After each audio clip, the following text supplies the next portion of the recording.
पहला, रामचरितमानस में तुलसीदास जी लिखते हैं कि पूजिए विप्र शील गुणहीना, यानी सील और गुण से हीन होने पर भी ब्राह्मण पूजनीय है।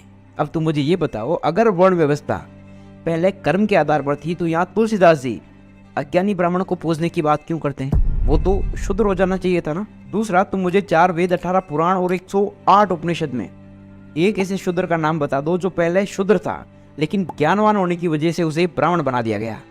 तुम यहाँ डॉक्टर अम्बेडकर जैसे प्रखांड पंडित को ब्राह्मण विद्वानों के बराबर मानने के लिए राजी नहीं हो और तुम कहते हो वर्ण व्यवस्था जन्म के आधार पर नहीं कर्म के आधार पर थी। शर्म आती तुम्हें?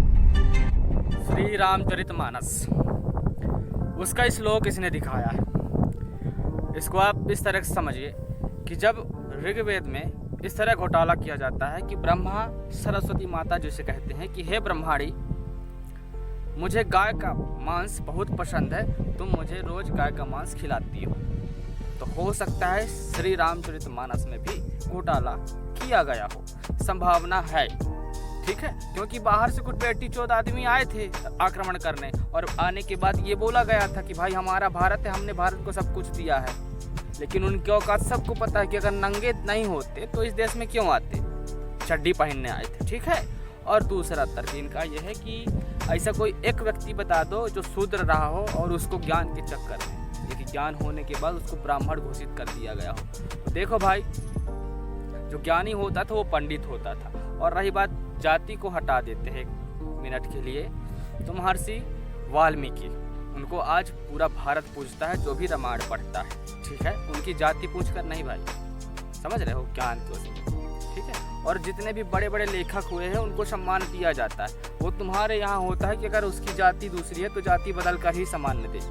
बेटा पहले तुम मुखबिर बनो या चूतिया बनो, पहले तो ये बोलते हो कि जाति देकर सम्मान असम्मान नहीं देना चाहिए, अब उसके बाद मुद्दा ये रखते हो कि उसको ब्राह्मण या पंडित बना दिया जाए। भोसड़ी के सम्मान चाहिए जाति, चूतिए। और 2 सवाल मेरी तरफ से, तुम्हारे जैसे भिमटे अपनी एक भी वीडियो में किसी ने बोला ऐसा कि श्री राम श्री कृष्णा काल्पनिक नहीं है? हमारे भारत के लगभग सबसे ज़्यादा मेजोरिटी में रहने वाले लोगों की आस्था जुड़ी हुई उनसे, उनका मजाक नहीं उड़ाना है, उनको गाली नहीं देना है। ऐसा किया क्या? नहीं ना।